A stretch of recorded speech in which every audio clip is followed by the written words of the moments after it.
আসসালামু আলাইকুম। দূরে কাছে যে যেখানে বসে এই মুহূর্তে ভিডিওটা দেখছেন তাদের সবাইকে মাহফুজা কিচেন ভিডিওতে ওয়েলকাম। আজ ঝিঙ্গা দিয়ে শিং মাছ রান্না করবো, একটু ঝোল ঝোল করবো আর কি, একদম বেশি ঝোল না, একটু মাখো মাখো রাখবো। ঝিঙ্গা তো এমনি একটু মানে পানি টাইপের, পানি জাতীয় সবজি। ঝিঙ্গা ধুন্দুল, সরি ঝিঙ্গা না, ধুন্দুল দিয়ে, যেটা বলবো ধুন্দুল দিয়ে রান্না করব, এবং ধুন্দুল দিয়েই করেছি। ওই ঝিঙ্গাটাই বলতে বলতে মুখে চলে এসেছে। তো যাই হোক, ভুল ত্রুটি ক্ষমা সুন্দর চোখে দেখবেন। ধুন্দুল দিয়ে আজকে এই শিং মাছের মাখো মাখো ঝোলকারিটা করবো।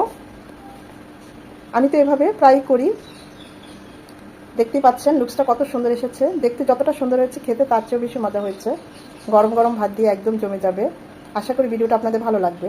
তো আমি কীভাবে আজকে ধুন্দুল দিয়ে এই শিং মাছের কারিটা করেছি সেটাই এখন আপনাদের দেখাবো।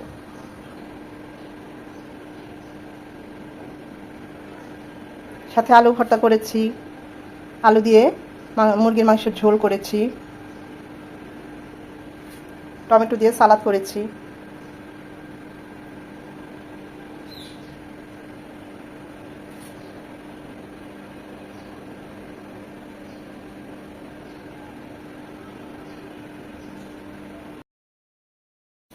শিং মাছ ভালোভাবে পরিষ্কার করে এখন নিয়েছি, এখন কেটে নেব।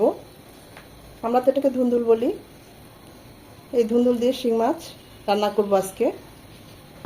এটাকে ভালোভাবে কেটে লবণ হলুদ দিয়ে মাখিয়ে নেব। অবশ্যই যখনই কাটবো এই শিং মাছের এখানে যে ব্রেন থাকে বা রক থাকে, এগুলো পরিষ্কার করে নিতে হবে। আমি শিং মাছ কীভাবে পরিষ্কার সহ ভিডিও, রান্না করা ভিডিও আমার চ্যানেলে দেওয়া আছে, চাইলে দেখে নিতে পারেন। তো এখন আমরা সরাসরি চুলায় চলে যাব। মাছগুলো ভাজার জন্য প্যানে দিয়ে দিচ্ছি সয়াবিন তেল, লবণ হলুদ আর সামান্য একটু মরিচ গুঁড়ো দিয়েছি মাছগুলোতে, আর কিছুই দিই নাই।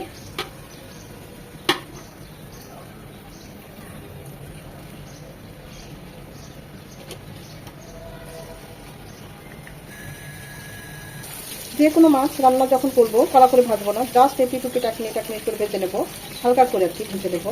কড়া করে ভাজলে মাছগুলো হার্ড হয়ে যাবে, জুসিটা থাকবে না, খেতেও ভালো লাগবে না।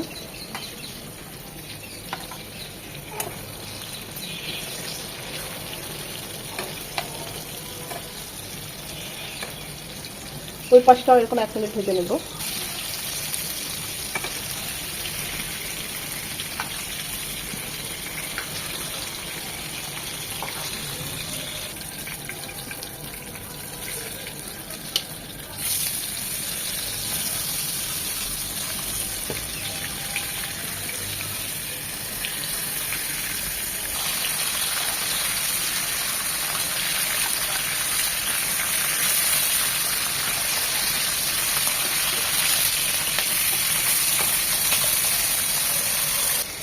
শিং মাছ প্রচুর ফোটে, অবশ্যই ঢাকনা ব্যবহার করবেন, তা না হলে যে কোনো সময় একটা অ্যাক্সিডেন্ট হয়ে যাবে।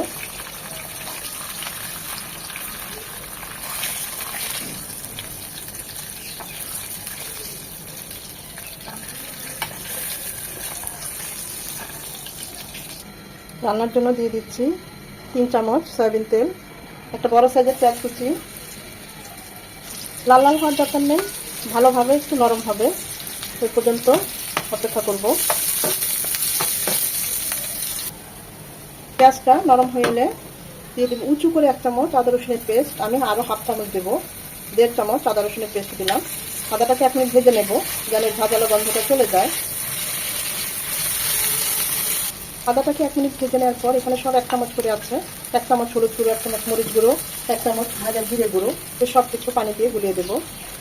গুঁড়ো মশলা তো গুলিয়ে দিলে বাটা মশলার ফ্লেভার টেস্ট দুটোই আসে। এছাড়া মশলাগুলো পুড়েও যায় না, কষানোটাও খুব ভালো হয়। আমি এখানে আরও 1 চামচ ফুটানো পানি দিলাম, মশলাটা যেন ভালোভাবে কষিয়ে নিতে পারি। মশলাটা ভালোভাবে কষিয়ে নিয়ে দিয়ে দেবো আমরা যে ধুন্দুলটা কেটে নিয়েছি। আমি তো এরকম 2 ফালি করে কেটে নিয়েছি। আপনারা চাইলে মাঝখানে আরও একটা ফালি দিতে পারেন, তবে মাছের আকার আমার যেহেতু বড়, আমি ওই অনুযায়ী সবজিটা কেটেছি। সবজিটা কাটাও কিন্তু একটা আর্ট, কীভাবে কোন মাছের সাথে কাটতে হয় সেটাও কিন্তু জানতে হয়। ভালোভাবে মশলার সাথে মিশিয়ে নেব। আপনারা চাইলে ধুন্দুলটা একটু হালকা ভেজে নিতে পারেন, আবার এরকম কষিয়েও রান্না করতে পারেন। আমি ওভাবেও করি, আবার এভাবেও করি। এটা কষবে 2 থেকে 3 মিনিট। ধুন্দুল থেকে বেশ খানিকটা পানি ছাড়বে।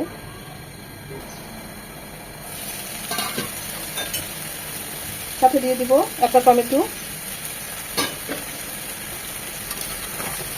ধুন্দুলের সাথে কষিয়ে নেব যেন টমেটোর কাঁচা ভাবটাও চলে যায়। মশলার সাথে এরকম মাখো মাখো হয়ে যাবে।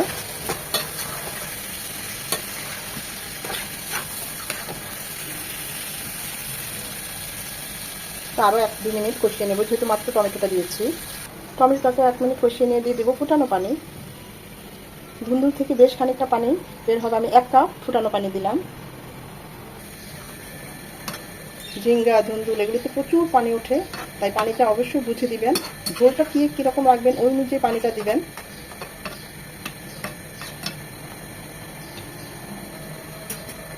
2 থেকে 3 মিনিট এটাকে কুক করে নেব, কারণ মাছটা দিলে আমরা কিন্তু আর এই ধুন্দুল টমেটোগুলো নাড়তে পারবো না। এখন এখানে মাছগুলো দিয়ে দেবো।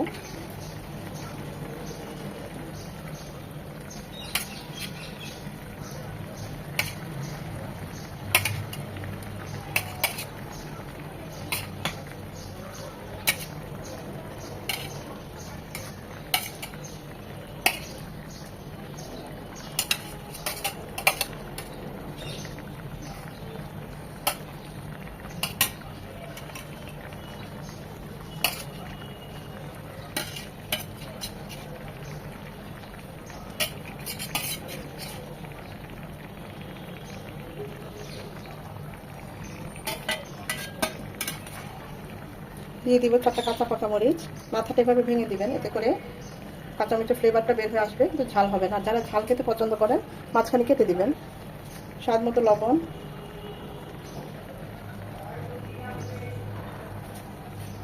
ভালো করে 1 চামচ ভাজা জিরে গুঁড়ো। এটা অবশ্যই দিবেন, মিস করবেন না। এতে আমাদের শিং মাছের কারিটার স্বাদ বহুগুণ বেড়ে যাবে। এখন এটা কুক হবে 8 থেকে 10 মিনিট। মাঝে অবশ্যই মাছগুলো উল্টিয়ে দিতে হবে।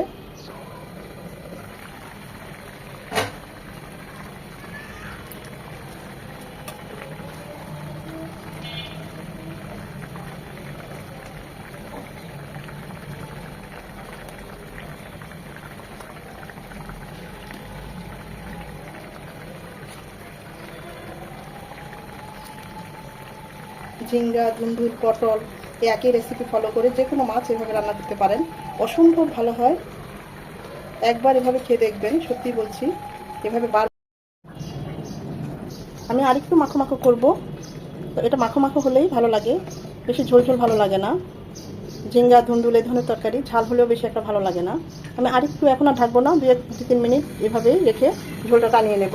আপনারা চাইলে এই ঝোলটাই রাখতে পারেন। নামানোর আগে ধনেপাতা কুচি দিয়ে নামিয়ে নেব।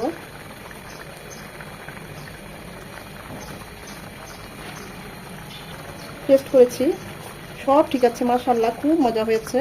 খেয়াল রাখতে হবে আবার যেন নিচে লেগে না যায়। অসম্ভব ভালো হয়েছে। গরম ভাত দিয়ে একদম জমে যাবে, দেখতেই পাচ্ছেন লুকসটা কত সুন্দর এসেছে। খুব সুন্দর একটা ধনেপাতাটা দেওয়ার পরে আরও সুন্দর একটা ফ্লেভার চলে এসেছে। আমি তো এখন চুলাটা অফ করে দেব। আমাদের রান্নাটা অলমোস্ট ডান। ব্রয়লার মুরগি আর আলু ভেজে ঝোল কারি করেছি, সাথে আলু ভর্তা করেছি, টমেটো দিয়ে, কাঁচামরিচ দিয়ে, পেঁয়াজ দিয়ে সালাদ করেছি।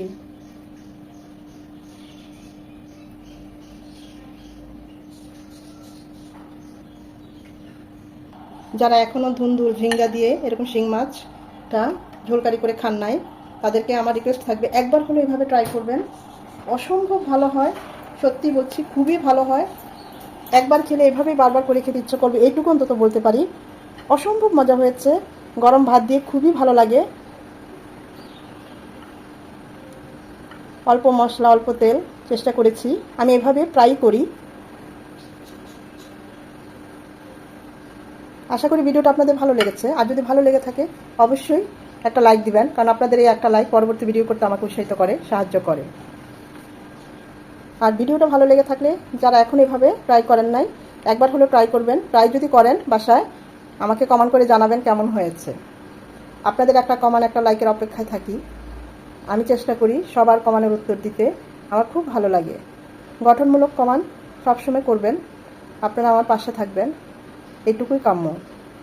সময় নিয়ে যারা এতক্ষণ ভিডিওটা দেখেছেন তাদের সবাইকে অসংখ্য ধন্যবাদ।